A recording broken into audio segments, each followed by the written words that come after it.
षष्ठी व्रत। हरे कृष्णा, राधे राधे। इस दिन माता पार्वती, गणेश जी और कार्तिकेय की पूजा की जाती है। हलषष्ठी व्रत भाद्र मास की कृष्ण अष्टमी को रखा जाता है। माता अपनी संतान की दीर्घायु खुशहाली के लिए यह व्रत करती हैं।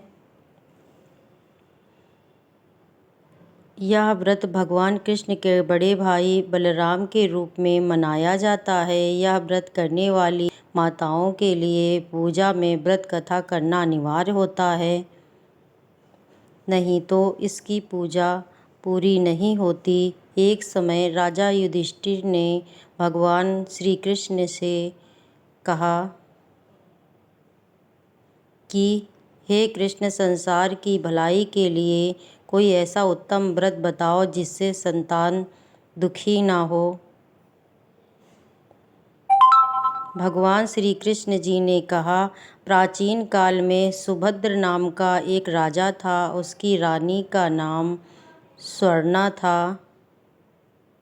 उसका एक हस्ती नाम का प्रतापी पुत्र था, जिसने अपनी नाम से हस्तिनापुरी बसाई। राजा पुत्र एक दिन गंगा जी में स्नान करने गया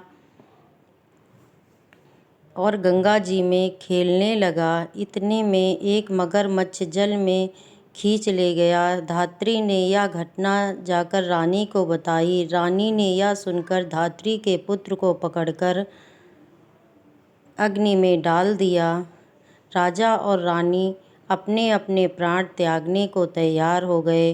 वह धात्री अपने पुत्र के दुख में किसी निर्जन स्थान में चली गई।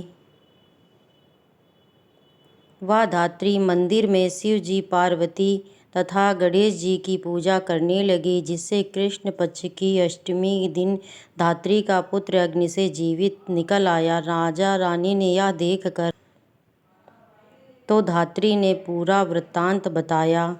तो राजा रानी ने भी हलषष्ठी का व्रत किया, जिसका उनका पुत्र, जो भी इस दिन हलषष्ठी का व्रत करेगा, उसकी संतान दीर्घ आयु होगी, मनोकामनाएं पूर्ण होंगी।